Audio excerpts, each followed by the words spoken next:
Okay guys, mabuhay maligayang pagbabalik sa aking YouTube channel. Nakaka-good vibes na naman to.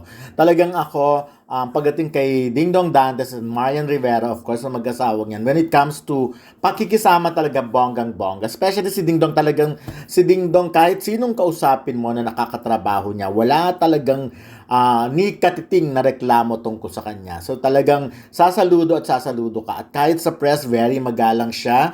At kahit sa mga mas bata sa kanyang artista, lalo na siguro, lalo na sa mga veteran na artista, sobrang galang niya. Kaya naman, every time pag sa press con, pag tinatanong namin how is it working with Ding Dong, mula sa pinakamatanda hanggang sa pinakabatang artista, and including mga director, talagang saludo.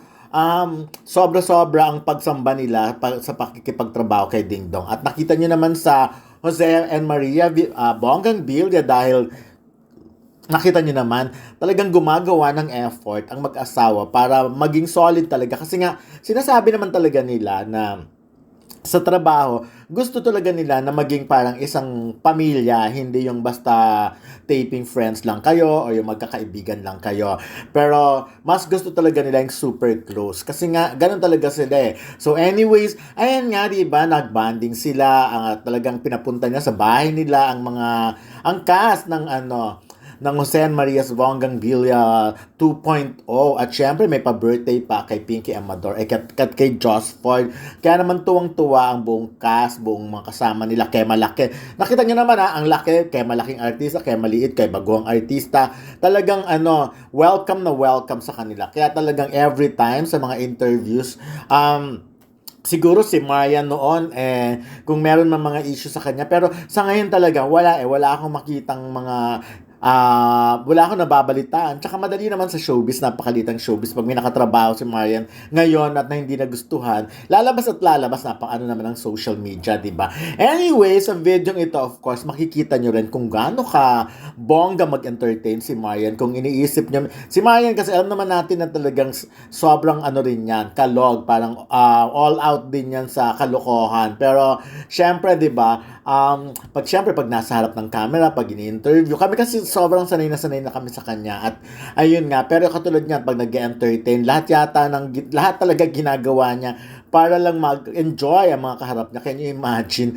Nagli-lip-sync siya, nag-interpretative dance siya. So, kung ano-anong ginagawa niya. And bongga ng mga cast, lahat talaga sila magkakasundo, magkakamahal nila ang isa't isa, at nag-perform sila, nag-prepare sila, nagdala rin sila ng mga, of course, yung buksan lang yung bahay ni Marian at ni Ding Dong para sa cast, malaking bagay na. So anyways, ayan, nakaka-excite. Gusto kong syempre dapat mapanood nyo kung gaano ka bonggang ang performance, kasi ito wala pang audio, pero kita nyo kung gaano kataas ang boses ni Marian, kung gaano siya bumiri, charot.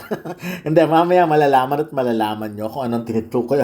Obvious naman, nakikita nyo yan. So ang saya-saya, no? Ang sarap ng ang leader nyo sa isang sitcom, sa isang work, ganyan, sobrang mag-entertain at talagang pamilya ang trato sa inyo, hindi kayo tratatuhin na bagong mukha dahil hindi ka naman malaking artista, baguhan ka lang o parang halos ka lang sa kanila, beat role ka lang, hindi ka nakasali sa party. Talagang everybody is welcome, talagang ka-join sa party. Kaya naman nakikita natin ang mga comment, talagang super happy. At eto na nga, tignan natin ang mga kalokalokan. Dito pala naaliw na kay Marian, just ka talagang kung ano-anong mga ganap sa buhay. Kaya siguro, pag tinignan mo si Marian ngayon, talagang kompleto, yung register ng mukha niya, sobrang happiness, diba?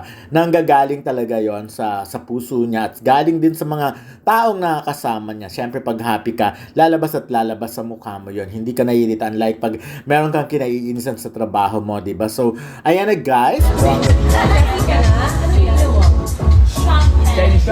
Jude!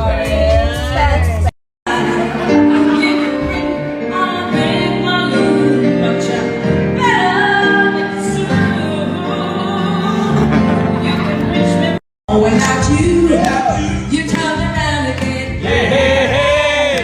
Baby, I tried to find Hey, hey, hey! some time.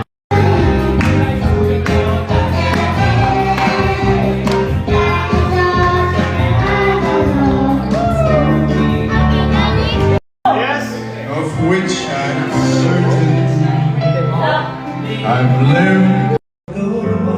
Interpretive dance. Interpretive dancing. Someday